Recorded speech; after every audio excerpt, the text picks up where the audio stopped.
ਸਤਿ ਸ਼੍ਰੀ ਅਕਾਲ। ਤੁਸੀਂ ਜੁੜੇ ਹੋਏ ਹੋ ਪੰਜਾਬੀ ਰੇਡੀਓ USA ਦੇ ਨਾਲ ਤੇ ਮੈਂ ਹਾਂ ਪ੍ਰਵੀਨ ਸ਼ਰਮਾ ਲੈ ਕੇ ਹਾਜ਼ਰ ਹਾਂ ਪ੍ਰੋਗਰਾਮ ਖਬਰ ਤੇ ਨਜ਼ਰ। ਖਬਰ ਤੇ ਨਜ਼ਰ ਪ੍ਰੋਗਰਾਮ ਦੇ ਵਿੱਚ ਕਈ ਅਹਿਮ ਤੇ ਕਈ ਖਾਸ ਖਬਰਾਂ ਨੂੰ ਲੈ ਕੇ ਚਰਚਾ ਕਰਨ ਦੇ ਲਈ ਜੁੜ ਚੁੱਕੇ ਨੇ ਪੰਜਾਬ ਤੋਂ ਪੱਤਰਕਾਰ ਦੀਪਕ ਸ਼ਰਮਾ ਚਨਾਰਥਲ ਜੀ। ਸ਼ਰਮਾ ਜੀ ਸਤਿ ਸ਼੍ਰੀ ਅਕਾਲ ਜੀ, ਸਵਾਗਤ ਹੈ ਜੀ ਪੰਜਾਬੀ ਰੇਡੀਓ USA ਤੇ। ਸਤਿ ਸ਼੍ਰੀ ਅਕਾਲ ਪ੍ਰਵੀਨ ਜੀ, ਸਾਰੇ ਦਰਸ਼ਕਾਂ ਨੂੰ ਸਰੋਤਿਆਂ ਨੂੰ ਮੇਰੀ ਪਿਆਰ ਭਰੀ ਸਤਿ ਸ਼੍ਰੀ ਅਕਾਲ ਜੀ।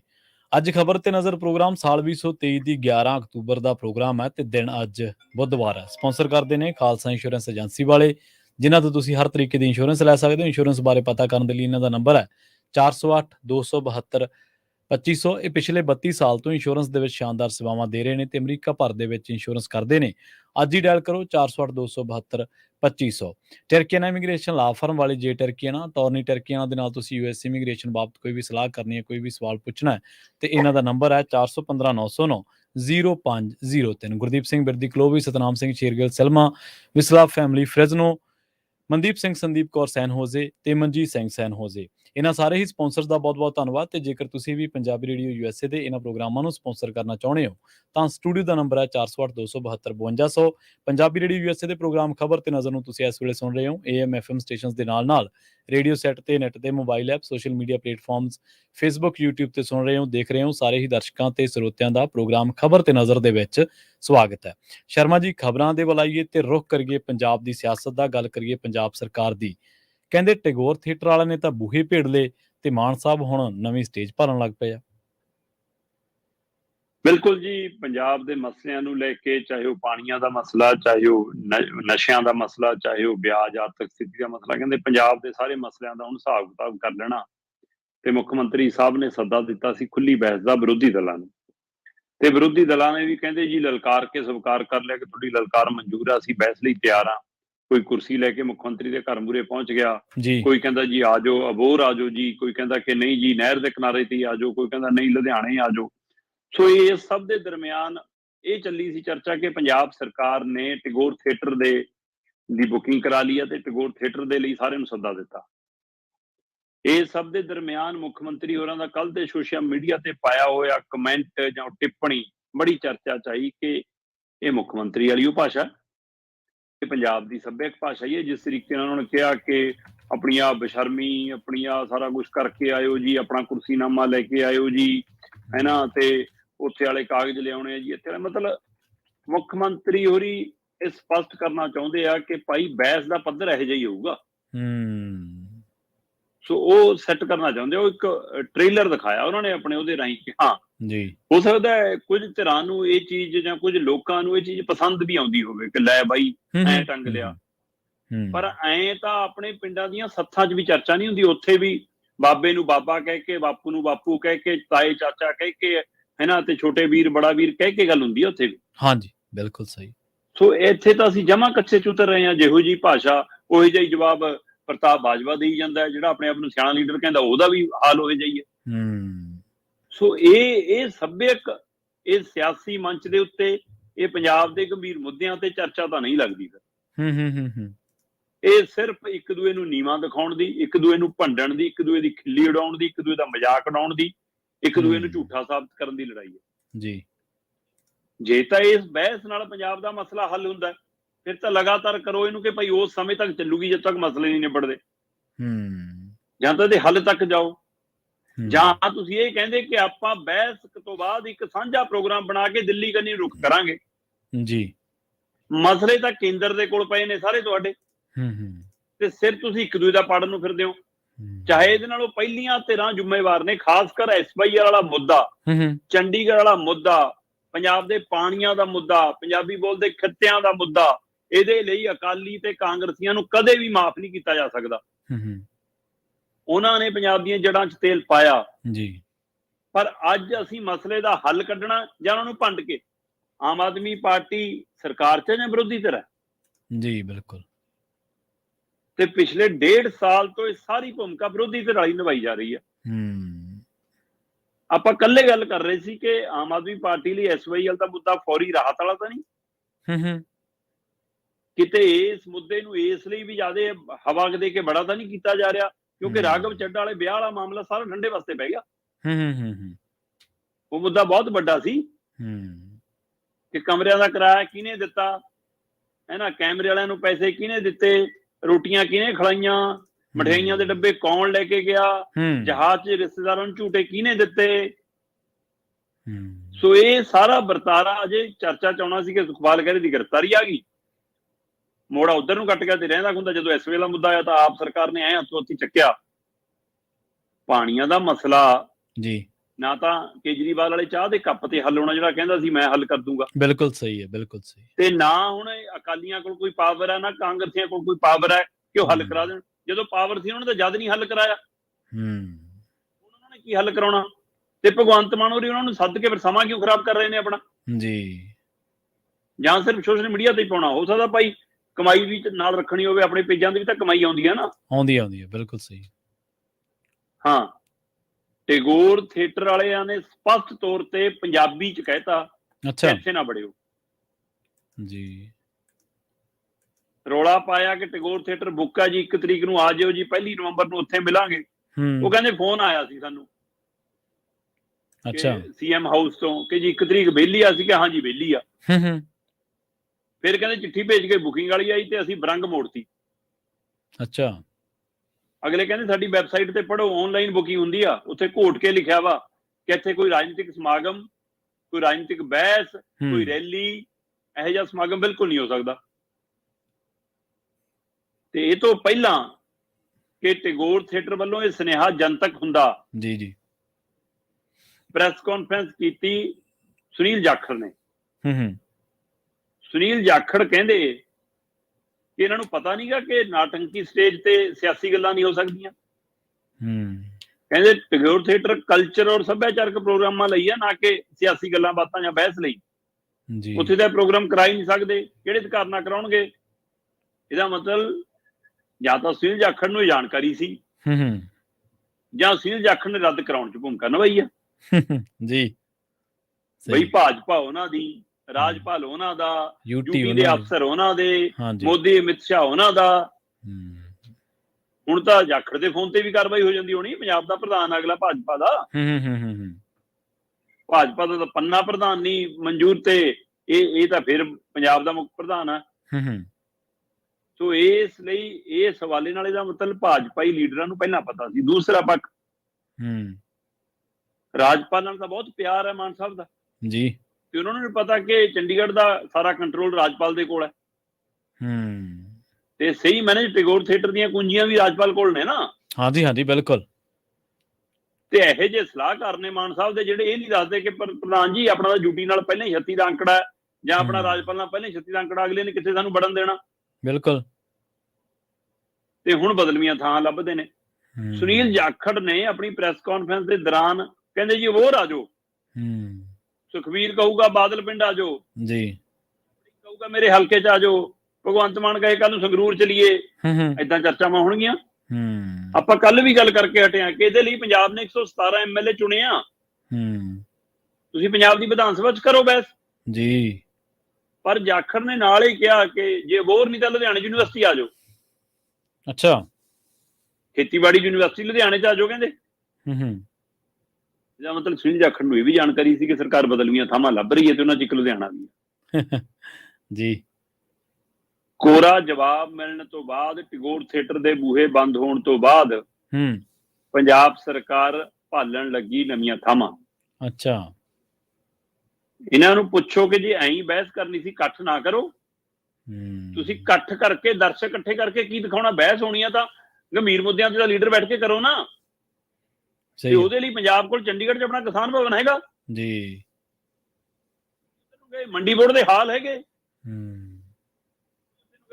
ਹੁਣ ਕਹਿੰਦੇ ਜੀ 3 ਬਦਲਵੀਆਂ ਥਾਵਾਂ ਤੇ ਚਰਚਾ ਚੱਲ ਰਹੀ ਹੈ, ਕਿਉਂਕਿ ਅਜੇ ਵੀ ਭਗਵੰਤ ਮਾਨ ਹੋ ਰਹੀ ਆਮ ਆਦਮੀ ਪਾਰਟੀ ਦੀ ਸਰਕਾਰ, ਆਪ ਦੇ ਲੀਡਰ ਇਸ ਨੂੰ ਪਬਲਿਕ ਇਵੈਂਟ ਬਣਾਉਣਾ ਚਾਹੁੰਦੇ ਨੇ। ਖੁੱਲਾ ਅਖਾੜਾ। ਹੁਣ ਕਹਿੰਦੇ ਮੋਹਾਲੀ ਦੇ ਸਟੇਡੀਅਮ 'ਚ ਕਰਾ ਲਾਂਗੇ ਜੀ। ਹੁਣ ਉਹਦੇ ਬਾਰੇ ਸਮੀਖਿਆ ਕੀਤੀ ਜਾ ਰਹੀ ਹੈ ਕਿ ਮੋਹਾਲੀ ਦਾ ਸਟੇਡੀਅਮ ਠੀਕ ਆ, ਅੱਛਾ, ਨਹੀਂ ਤਾਂ ਫਿਰ ਕਹਿੰਦੇ ਕਿ ਉਹ ਪਿਆ ਇੰਡੀਅਨ ਸਕੂਲ ਆਫ ਬਿਜ਼ਨਸ, ਉਹ 'ਚ ਕਰਾ ਲੈਂਦੇ ਆ। ਨਹੀਂ ਫਿਰ ਕਹਿੰਦੇ ਕਿ ਹਾਲ ਬੁੱਕ ਕਰਾ ਲਓ ਲੁਧਿਆਣਾ ਖੇਤੀਬਾੜੀ ਯੂਨੀਵਰਸਿਟੀ ਦਾ, ਉੱਥੇ ਕਰਾ ਲਾਂਗੇ। ਲੋਕ ਚਾਹੀਦੇ ਆ, ਦਰਸ਼ਕ ਚਾਹੀਦੇ ਆ, ਭਗਤ ਚਾਹੀਦੇ ਆ ਸਾਰੀਆਂ ਪਾਰਟੀਆਂ ਨੂੰ ਆਪਣੇ ਆਪਣੇ। ਜਿਹਦੇ ਵੱਧ ਹੋਣਗੇ ਉਹਦੀਆਂ ਲਲਕਾਰਾਂ ਵੱਧ, ਉਹਦੀਆਂ ਤਾੜੀਆਂ ਵੱਧ। ਉਹ ਫਿਰ ਕੱਟ ਕੇ ਕਲਿੱਪ ਪਾਉਣੇ ਵੀ ਤਾਂ ਹੁੰਦੇ ਆ ਨਾ, ਵੀਡੀਓ ਤਾਂ ਦਿਖਾਉਣੀ ਹੁੰਦੀ ਹੈ। ਸੋ ਇਸ ਲਈ ਇਸ ਮਸਲੇ ਦੇ ਉੱਤੇ ਸਰਕਾਰ ਕਿੰਨੀ ਗੰਭੀਰ ਹੈ, ਵਿਰੋਧੀ ਦਲ ਕਿੰਨੇ ਗੰਭੀਰ ਨੇ, ਇਸ ਮੁੱਦੇ ਦੇ ਹੱਲ ਕੰਨੀ ਜਾਣ ਦੀ ਕਿੰਨੀ ਇਹਨਾਂ ਦੀ ਸੋਚ ਵਿਚਾਰ ਹੈ, ਉਹਦਾ ਪ੍ਰਗਟਾਵਾ ਇਸ ਗੱਲ ਤੋਂ ਹੁੰਦਾ ਕਿ ਇਹਨੂੰ ਸਿਰਫ ਇਹ ਖੁੱਲਾ ਖਾੜਾ ਸਿਆਸੀ ਸਟੇਜ ਦੀ ਬਜਾਏ ਨਟੰਕੀ ਸਟੇਜ ਬਣਾਉਣ ਦੀ ਕੋਸ਼ਿਸ਼ ਕਰ ਰਹੇ ਨੇ। ਟੈਗੋਰ ਨਹੀਂ ਤਾਂ ਮੋਹਾਲੀ ਕ੍ਰਿਕਟ ਸਟੇਡੀਅਮ ਸੀ, ਕਿਉਂ ਚੌਕੇ ਛੱਕੇ ਲਾਉਣੇ ਆ?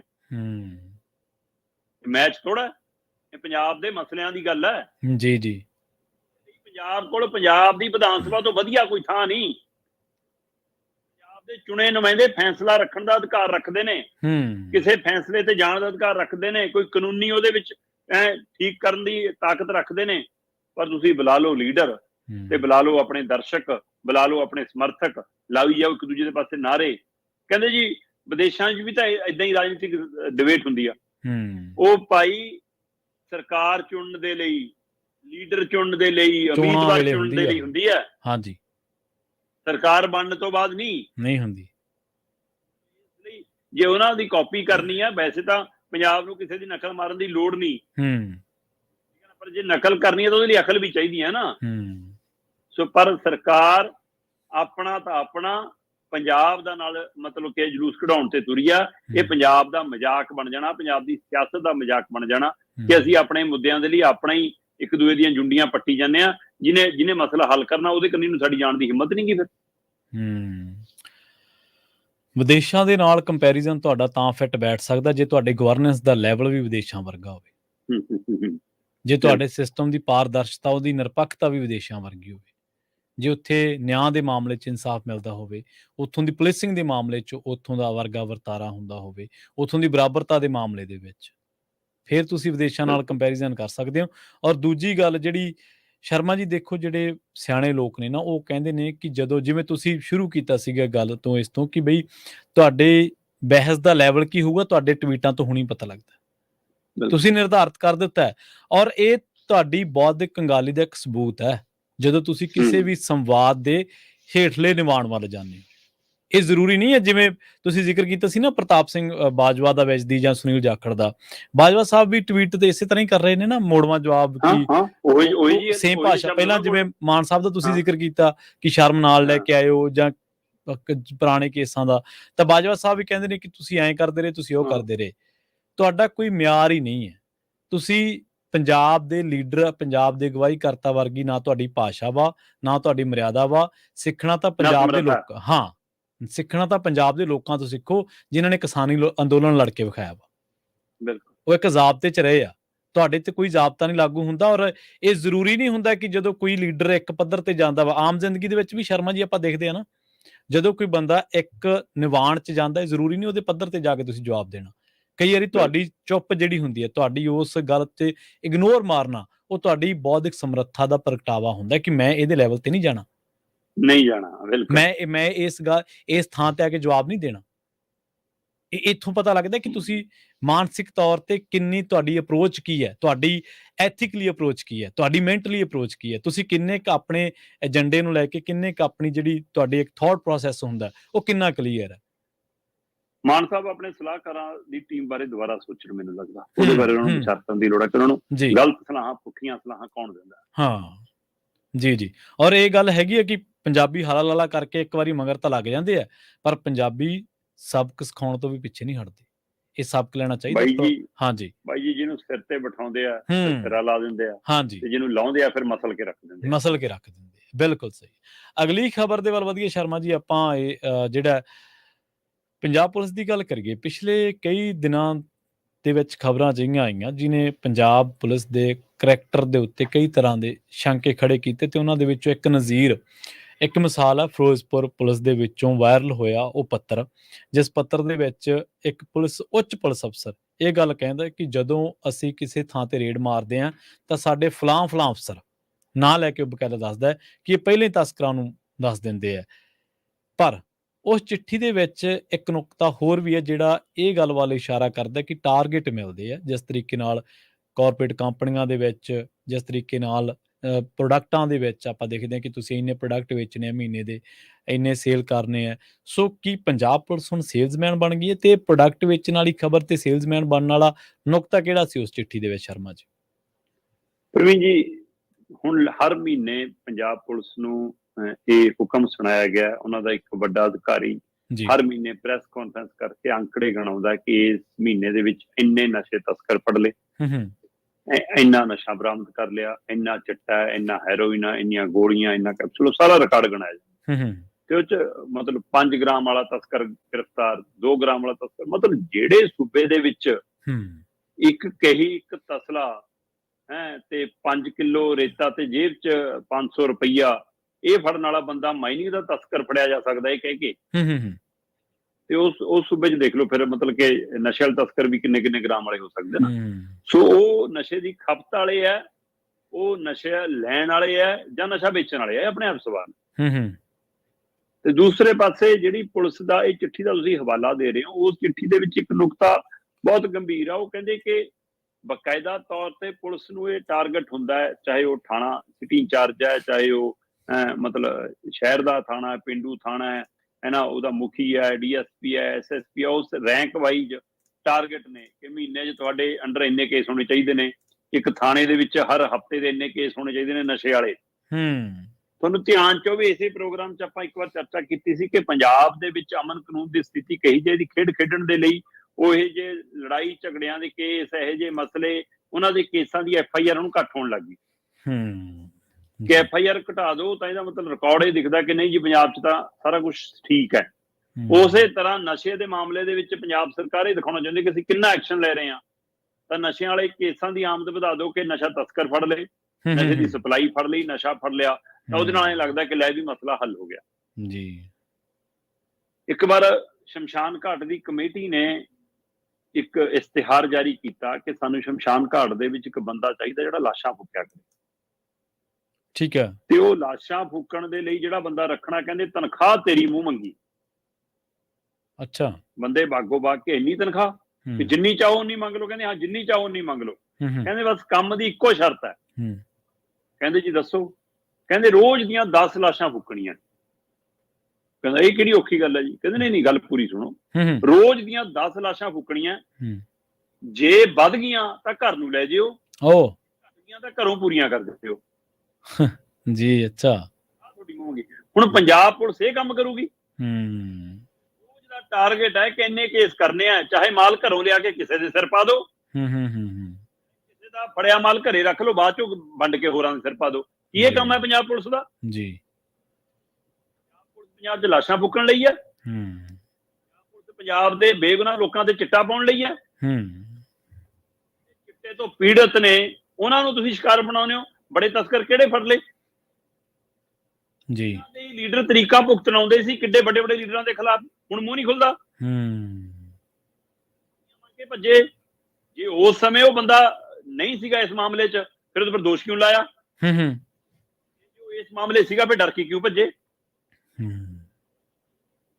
ਜਿਹੜੇ ਬੜੇ ਮਗਰਮੱਛ ਫੜ ਲਏ ਜੀ, ਮੈਨੂੰ ਗਿਣਾ ਦਿਓ ਕੋਈ, 1 ਨਾ 2 ਨਾ 3 ਨਾ 5 ਨਾ ਕੋਈ ਯਾਦ ਹੈ ਤੁਹਾਡੇ ਕਿ ਹਾਂ ਬਹੁਤ ਬੜਾ ਤਸਕਰ ਨਸ਼ੇ ਦਾ ਫੜ ਲਿਆ? ਤੇ ਜਿੱਡੀ ਬੜੀ ਪੰਜਾਬ 'ਚ ਆਮਦ ਹੈ, ਜਿੰਨੀ ਚਿੱਟੇ ਨਾਲ ਮੌਤਾਂ ਨੇ, ਜਿੰਨੀਆਂ ਨਸ਼ੇ ਕਾਰਨ ਜਾਨਾਂ ਜਾ ਰਹੀਆਂ ਨੇ, ਉਹ ਕਿਸੇ 5 ਗ੍ਰਾਮ 2 ਗ੍ਰਾਮ 10 ਗ੍ਰਾਮ ਵਾਲੇ ਦੇ ਸਾਰੇ ਤਾਂ ਨਹੀਂ ਜਾ ਰਹੀਆਂ। ਬੜੀ ਤਾਕਤ, ਬੜਾ ਪੈਸਾ, ਬੜਾ ਆਸ਼ੀਰਵਾਦ, ਬੜੀਆਂ ਧਿਰਾਂ ਨੇ ਜੀ। ਤੇ ਉਹਨਾਂ ਦੇ ਨਾਲ ਕਿੰਨੇ ਕੁ ਪੁਲਿਸ ਨੇ ਜਾਗਰ ਕਰਤੇ, ਕਿੰਨੇ ਕੁ ਫੜ ਕੇ ਅੰਦਰ ਦੇਤੇ। ਸੋ ਇਸ ਲਈ ਪੰਜਾਬ ਪੁਲਿਸ ਕੋਈ ਪ੍ਰਾਈਵੇਟ ਕੰਪਨੀ ਦੀ ਸੇਲਮੈਨ ਭਰਤੀ ਕੀਤੀ ਹੋਈ ਟੀਮ ਨਹੀਂ ਹੈ ਕਿ ਤੁਸੀਂ ਰਿਕਾਰਡ ਦਿਖਾਉਣ ਦੇ ਲਈ ਕੇਸ ਘਟਾ ਦਿਓ ਤੇ ਰਿਕਾਰਡ ਦਿਖਾਉਣ ਦੇ ਲਈ ਕੇਸ ਵਧਾ ਦਿਓ। ਪੁਲਿਸ ਟਾਰਗੇਟਾਂ ਨਾਲ ਨਹੀਂ ਚੱਲਦੀ ਜੀ। ਕੇਸ ਬਲਾਤਕਾਰ ਦੇ ਪਾਉਣੇ ਹੀ ਪਾਉਣੇ ਆ, 4 ਕੇਸ ਚੋਰੀ ਦੇ ਪਾਉਣੇ ਹੀ ਪਾਉਣੇ ਆ, 5 ਕੇਸ ਚਿੱਟੇ ਵਾਲੇ ਪਾਉਣੇ ਹੀ ਪਾਉਣੇ ਆ। ਗੁਨਾਹਗਾਰ ਨੂੰ ਫੜਨਾ ਤੇ ਗੁਨਾਹਾਂ ਨੂੰ ਘਟਾਉਣ ਦੇ ਲਈ ਆਪਣਾ ਚਿਹਰਾ ਦਿਖਾਉਂਦੇ ਰਹਿਣਾ, ਇਹ ਪੁਲਿਸ ਦਾ ਕੰਮ ਹੈ ਜੀ। ਪਰ ਅਫਸੋਸ ਪੁਲਿਸ ਆਪਣੇ ਆਕਾਵਾਂ ਦੇ ਕਹਿ ਤੇ ਚੱਲ ਰਹੀ ਹੈ ਤੇ ਆਕਾ ਸਿਆਸੀ ਨੇ ਤੇ ਸਿਆਸੀ ਆਕਾ ਦਿੱਲੀ ਤੋਂ ਫਰਮਾਨ ਲੈਂਦੇ ਨੇ। ਤੇ ਇਸ ਲਈ ਪੰਜਾਬ ਪੁਲਿਸ ਹੋਰ ਪਹਿਲਾਂ ਨਾਲੋਂ ਵੀ ਕਠਪੁਤਲੀ ਬਣ ਕੇ ਰਹੇਗੀ ਆ ਸਿਸਟਮ ਔਰ ਸਰਕਾਰਾਂ ਦੀ, ਜਿਹਦਾ ਨਤੀਜਾ ਇਹ ਚਿੱਠੀਆਂ ਫਿਰ ਵਾਇਰਲ ਹੋ ਰਹੀਆਂ। ਤਾਂ ਇੱਕ ਥਾਂ ਦੀ ਚਿੱਠੀ ਆ, ਹਵਾਲਾ ਹਰ ਜ਼ਿਲ੍ਹੇ ਦਾ ਹੀ ਆ ਜੀ। ਸੋ ਇਸ ਲਈ ਪੰਜਾਬ ਲਈ ਫਿਕਰਮੰਦੀ ਆ। ਲਾਲਚ ਵਸ ਕੀਤੇ ਗਏ ਦੁਸ਼ਕਰਮਾਂ ਦਾ ਅਤੀਤ ਇੱਕ ਪੰਜਾਬ ਪੁਲਿਸ ਦੇ ਉੱਤੇ ਹਮੇਸ਼ਾ ਰਹਿੰਦਾ, ਤੇ ਐਸੇ ਜੇ ਟਾਰਗੇਟ ਮਿਲਣਗੇ ਤਾਂ ਕੀ ਗਰੰਟੀ ਹੈ ਕਿ ਬੇਗੁਨਾਹਾਂ ਦੇ ਨਾਲ ਵਧੀਕੀਆਂ ਨਾ ਹੋਣਗੀਆਂ। ਬਿਲਕੁਲ ਸ਼ਰਮਾ ਜੀ, ਗੱਲ ਟਾਰਗੇਟਾਂ ਤੱਕ ਨਹੀਂ ਹੈ, ਗੱਲ ਅਗਲੇ ਮਾਮਲੇ ਦੇ ਵਿੱਚ ਮੁਆਸ਼ਰੇ ਦੇ ਵਿੱਚ ਇਸ ਭਾਵਨਾ ਦੇ ਨਾਲ ਵੀ ਹੈ ਨਾ ਕਿ ਕੱਲ ਨੂੰ ਟਾਰਗੇਟ ਪੂਰਾ ਕਰਨ ਦੇ ਚੱਕਰ 'ਚ ਕੋਈ ਮਾਤੜ ਰਗੜਿਆ ਗਿਆ। ਪੰਜਾਬ ਦਾ ਪੁਰਾਣਾ ਇਤਿਹਾਸ ਫਰੋਲ ਕੇ ਤਾਂ ਦੇਖੋ। ਹਾਂਜੀ, ਬਿਲਕੁਲ ਬਿਲਕੁਲ। ਉਸ ਸਮੇਂ ਵੀ ਇਹੋ ਜਿਹੀ ਟਾਰਗੇਟ ਸੀ ਜਿਹਦੇ ਵਿੱਚ ਬੇਗਨਾ ਰਗੜੇ ਬਿਲਕੁਲ ਫੀਤੀਆਂ ਲੱਗਦੀਆਂ ਸੀ ਨਾ ਮੋਢਿਆਂ ਤੇ। ਜਿਹੜੇ ਉਸ ਲਾਈਨ 'ਚ ਨਹੀਂ ਜਾਣਾ ਚਾਹੁੰਦਾ ਸੀ ਉਹਨਾਂ ਦੇ ਪਰਿਵਾਰਾਂ ਨੂੰ ਵੀ ਮਜਬੂਰੀ ਬਸ ਉਸ ਲਾਈਨ 'ਚ ਧੱਕਿਆ ਇਹ ਸਿਸਟਮ ਨੇ, ਤੰਤਰ ਨੇ। ਬਿਲਕੁਲ ਬਿਲਕੁਲ। ਸੋ ਇੱਕ ਗੱਲ ਇਹ ਜ਼ਰੂਰ ਕਰ ਦੇਈਏ, ਜਦੋਂ ਪੁਲਿਸ ਦੀ ਗੱਲ ਚੱਲੀ ਸੀ ਲੰਘੇ ਦਿਨੀ ਇੱਕ ਜ਼ਰੂਰ ਚੰਗੀ ਖਬਰ ਆਈ ਸੀ, ਉਹ ਸੀ ਤਰਨਤਾਰਨ ਦੇ SSP ਦਾ ਤਬਾਦਲਾ। ਖਬਰ ਤਾਂ ਚੰਗੀ ਨਹੀਂ ਸੀ, ਪਰ ਜਿਸ ਤਰੀਕੇ ਦੀ ਉਹਨਾਂ ਨੂੰ ਵਿਦਾਇਗੀ ਦਿੱਤੀ ਗਈ ਉਹ ਜ਼ਰੂਰ ਸਾਬਤ ਕਰਦੀ ਹੈ ਕਿ ਉਹਨਾਂ ਦਾ ਕਿਰਦਾਰ ਮਹਿਕਮੇ 'ਚ ਕਿਹੋ ਜਿਹਾ ਹੋਣਾ, ਉਹਨਾਂ ਦਾ ਸਤਿਕਾਰ ਕੀ ਹੋਊਗਾ। ਔਰ ਕਈ ਕੇਸ ਵੀ ਦੱਸਦੇ ਆ ਕਿ ਉਹਨਾਂ ਨੇ ਐਸੇ ਸੌਟ ਕੀਤੇ, ਔਰ ਹਾਂਜੀ ਕਈ ਕੇਸਾਂ ਦੇ ਵਿੱਚ ਉਹਨਾਂ ਨੇ ਦਰਿਆਦਿਲੀ ਵੀ ਦਿਖਾਈ। ਖਾਸ ਕਰਕੇ ਉਹ ਜਿਹੜਾ ਹਮਲਾ ਹੋਇਆ ਸੀ ਉਸ ਮਾਮਲੇ ਦੇ ਵਿੱਚ ਨਾਬਾਲਗ ਸੀਗੇ 1-2, ਉਹਨਾਂ ਨੇ ਕਿਹਾ ਕਿ ਤੁਹਾਡੀ ਜ਼ਿੰਦਗੀ ਖਰਾਬ ਹੋ ਜੂਗੀ, ਚਲੋ ਕੋਈ ਗੱਲ ਨਹੀਂ। ਸੋ ਉਸ ਮਾਮਲਿਆਂ ਦੇ ਵਿੱਚ ਵੀ ਆਪਾਂ ਦੇਖਿਆ। ਪਰ ਅੱਜ ਤੱਕ ਸ਼ਰਮਾ ਜੀ ਤੁਸੀਂ ਆਪਦੇ ਇਸ ਕਾਰਜਕਾਲ ਦੇ ਵਿੱਚ ਕੋਈ ਅਫਸਰ ਦੀ ਐਸੀ ਵਿਦਾਇਗੀ ਦੇਖੀ ਹੋਵੇ, ਪੁਲਿਸ ਅਫਸਰ ਦੀ ਖਾਸ ਕਰਕੇ? ਨਹੀਂ, ਪੁਲਿਸ ਅਫਸਰ ਦੀ ਵਿਦਾਇਗੀ ਦੇਖਣ ਨੂੰ ਨਹੀਂ ਮਿਲਦੀ। ਬਿਲਕੁਲ। ਮਾਸਟਰਾਂ ਦੀਆਂ ਬਦਲੀਆਂ ਤੋਂ ਬਾਅਦ ਜਵਾਕ ਰੋਂਦੇ ਜਾਂ ਸਟਾਫ ਰੋਂਦੇ ਆਪਾਂ ਦੇਖਿਆ ਸੀ। ਬਿਲਕੁਲ ਜੀ। ਸੋ ਆਪਾਂ ਅਗਲੀ ਖਬਰ ਦੇ ਵੱਲ ਵਧੀਏ। ਖਬਰ ਇਸੇ ਖਿੱਤੇ ਚੋਂ ਹੀ ਹੈ। ਕਹਿੰਦੇ ਫਿਰੋਜ਼ਪੁਰ ਦੇ ਵਿੱਚ ਕੋਈ ਜਾਲੀ ਨਸ਼ਾ ਛਡਾਊ ਕੇਂਦਰ ਫੜਿਆ ਗਿਆ ਸ਼ਰਮਾ ਜੀ।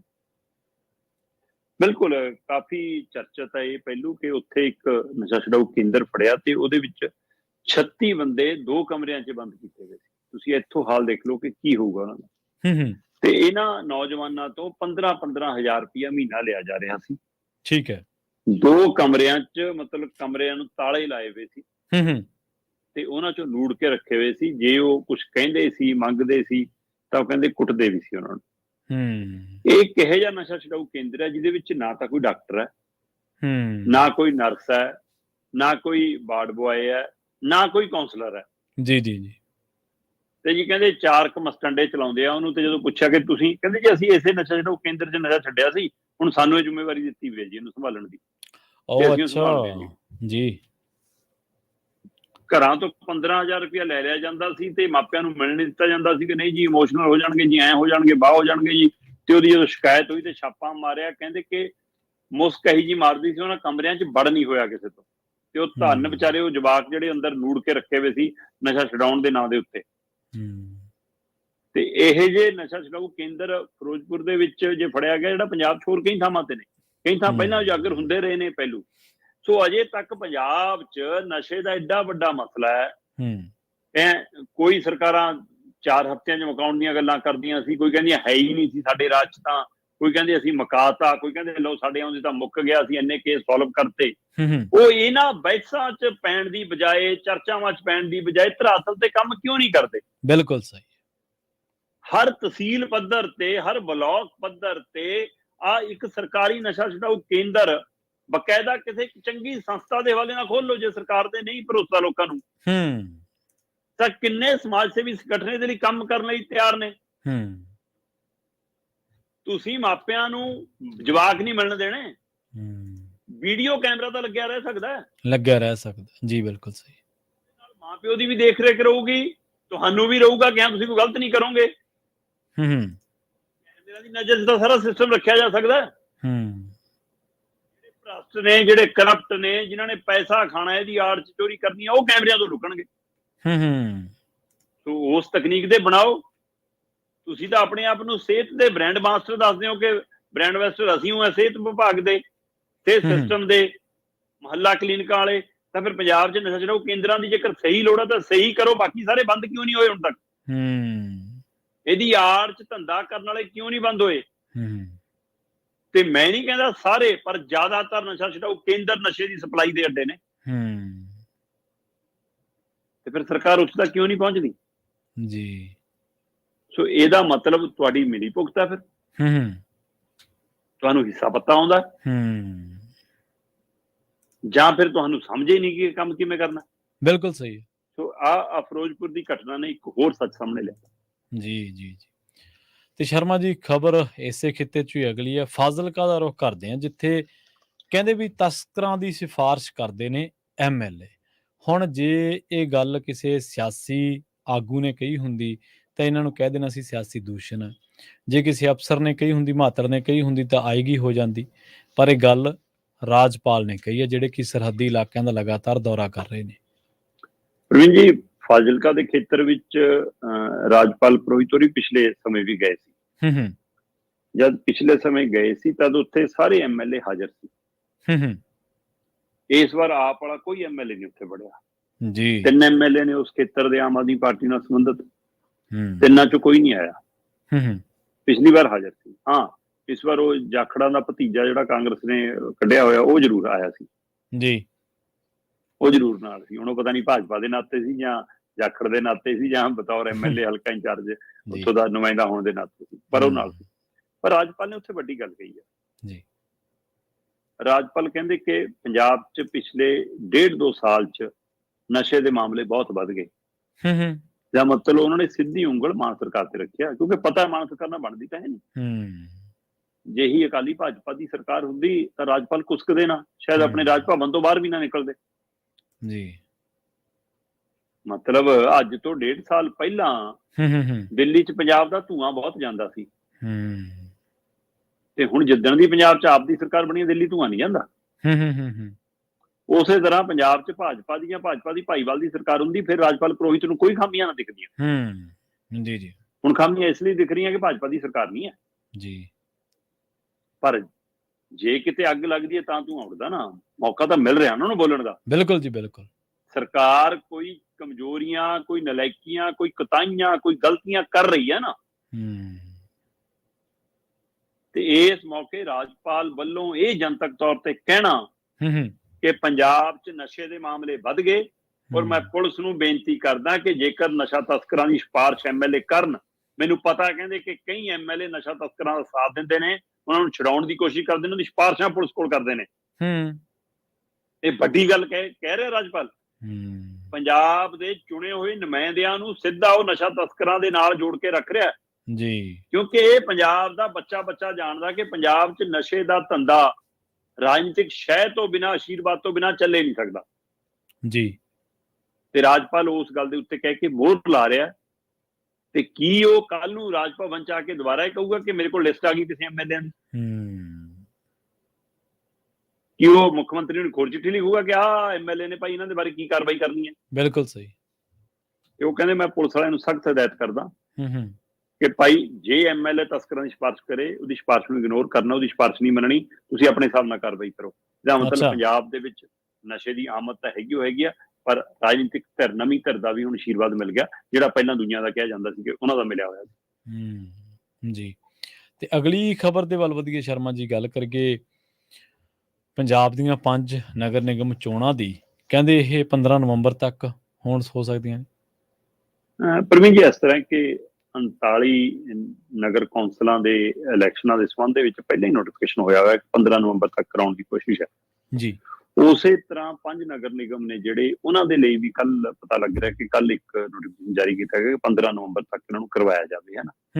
ਤੇ ਉਸ ਹਵਾਲੇ ਨਾਲ ਮਤਲਬ ਕਿ ਜੇਕਰ ਆਪਾਂ ਦੇਖੀਏ ਤਾਂ ਜਲੰਧਰ, ਅੰਮ੍ਰਿਤਸਰ, ਲੁਧਿਆਣਾ, ਪਟਿਆਲਾ ਤੇ ਫਗਵਾੜਾ, ਇਹਨਾਂ ਚੋਂ ਫਗਵਾੜਾ ਇੱਕੋ ਇੱਕ ਨਗਰ ਨਿਗਮ ਹੈ ਜਿਹੜਾ ਨਗਰ ਨਿਗਮ ਹੋਂਦ ਆਉਣ ਤੋਂ ਬਾਅਦ ਜੇ ਚੋਣ ਨਹੀਂ ਹੋਈ, ਠੀਕ ਹੈ ਜੀ। ਪਰ ਬਾਕੀਆਂ ਦਾ ਸਮਾਂ ਹੱਦ ਜਨਵਰੀ 'ਚ ਲਗਭਗ ਮੁੱਕ ਚੁੱਕਿਆ,